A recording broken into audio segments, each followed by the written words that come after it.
Alright guys, I actually have something to talk about on my ride home. It's amazing, right?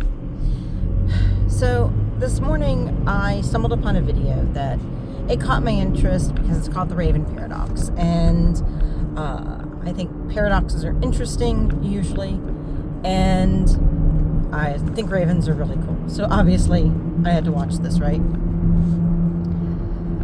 The video is actually really good. So my response to the video is not in response to the video itself. Instead, it's in response to the existence of the paradox in the first place. When I upload this, I'll make sure I link the video. So go and watch the video. And now that you're back, very briefly, hopefully you came back, very briefly, the empiricists basically ran into this paradox because you have this idea that you base what you believe about the world on your observations, yada, yada, yada, get to the scientific method. That was the point of the video. But the way that their method worked, you could basically go, I see a white shoe, therefore all ravens are black. And I am like really oversimplifying it. The video is really good.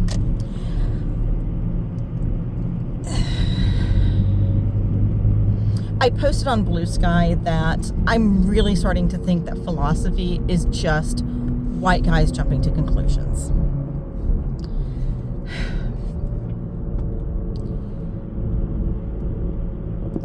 So, if I say the words, my hypothesis is all ravens are black. What does that imply about ravens also?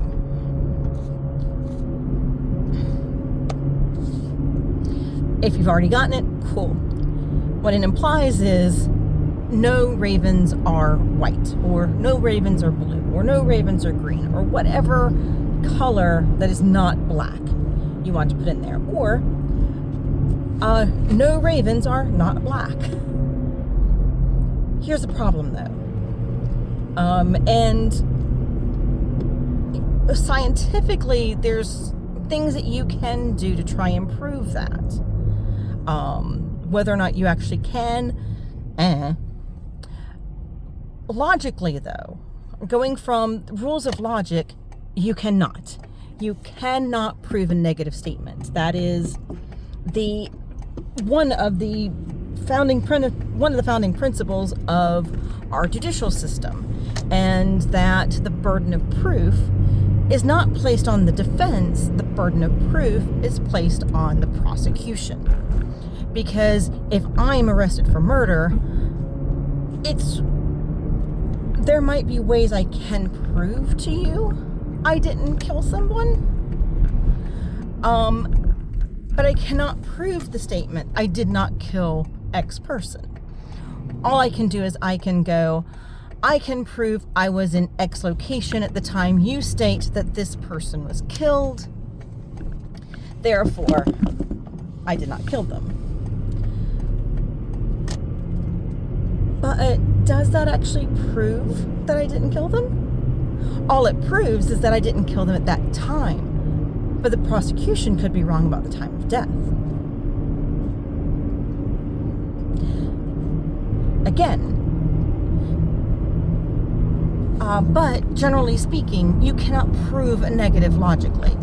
All I see are brown ducks with green heads. If that's all I ever see around me, I might conclude all ducks look like this. No ducks. But I can't say there are no white ducks. There are no white ducks in my vicinity at the moment. But I can't conclude that there are none in the world. I would have to be able to go and see every single duck that will ever exist. Like, there are reasons that we have the statement of you can't prove a negative.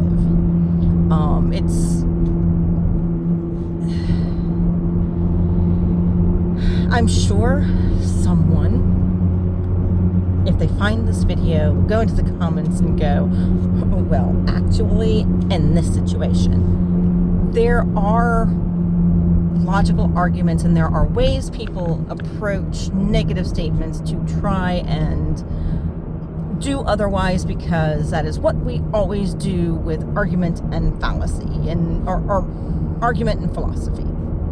But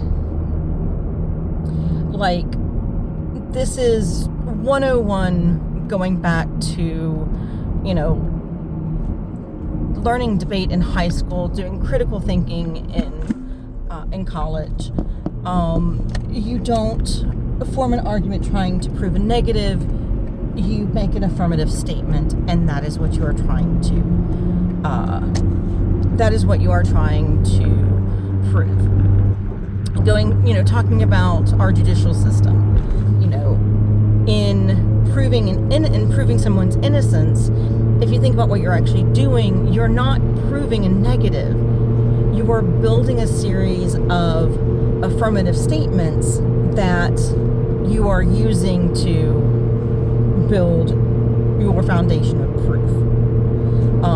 Or more literally, to break down the prosecution's evidence so that they do not prove their affirmative of so-and-so killed so-and-so.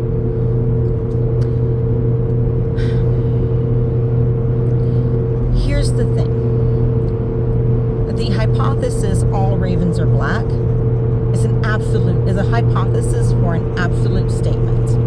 An absolute statement always implies a negative in some way. All ravens are black implies no ravens are white. A negative we cannot prove. Which means that absolute statements like that aren't really logical. They are in some way problematic. In some way, the logic of them will break down if you're going to hold to this absolute statement. This absolute thing must be X. The logic breaks down because the thing I just said, it's not a logical statement. So I post about this on Blue Sky because the idea fascinates me, and as I am in the middle of writing my post, as though I am conversing with you, it hits me.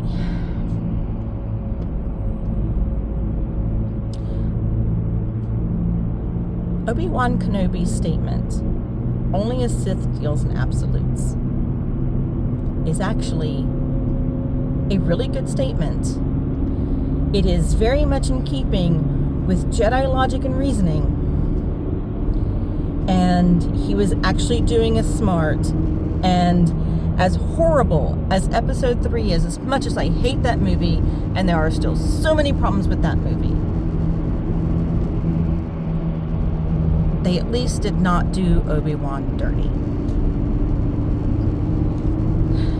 You have to understand, like, I have been on the bandwagon of, making an absolute statement since probably as long as that movie has been out. Get off my lawn. But no, it is not. It is not a bad statement. And it is, even being an absolute statement, it is actually a really good statement, and we're going to break it down on the rest of my ride home. God, I hate this sun. Hopefully the people behind me can see that I am moving over with the sun in their face as well. Alright. So, the Jedi are very much a logic and reasoning group. That is part of their thing. That goes in with their philosophy.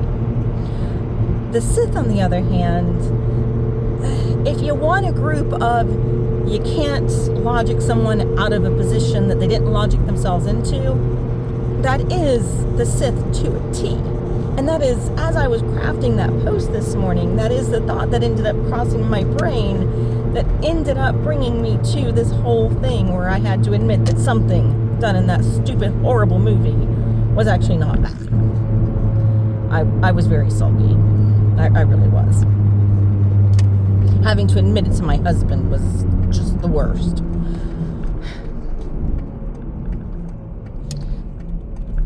But, all that aside, going back. The Sith aren't logical, that they don't follow the same ideas of logic that the Jedi do. They are much more emotionally driven. So a Sith is, at some point in their time as being a Sith, whether it's on their road to being a Sith or as they are existing as a Sith, doesn't matter. At some point, you can't logic somebody out of a position they didn't logic themselves into is going to apply to that Sith at some point. Because that is just what the Sith are versus the Jedi. So when Obi-Wan says only a Sith deals in absolutes, he's not making a hypocritical statement. He's not making a stupid statement. He's not doing a dumb. He is making a demonstrative statement. He is telling Anakin what it is that he is doing in a way that demonstrates it. And it is actually probably the only perfect thing that happens in that whole movie.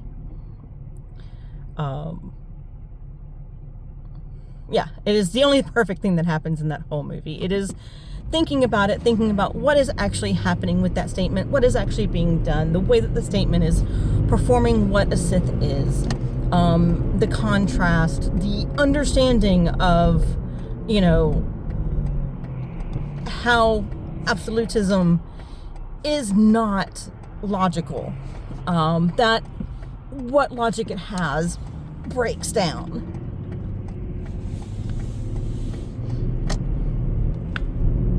It's actually really good. It's actually a really good statement. And, that it was in that shit movie is just very disappointing to me. It should have been in a better movie. I would have been happy if it was in episode 1. Episode 1 is a fine movie. I would have been happy if it was there. Why did it have to be in episode 3? At least it wasn't in episode 2. So I have that. Anyway, so that is what I wanted to talk about on my ride home. Hopefully the sound came through on this. And I am sorry that I am squinty with the sun in my face constantly. I have a westward facing drive most of my way home from work. Anyway, enjoy. I will do this again the next time I have something that I just have to talk about on my ride home. Bye.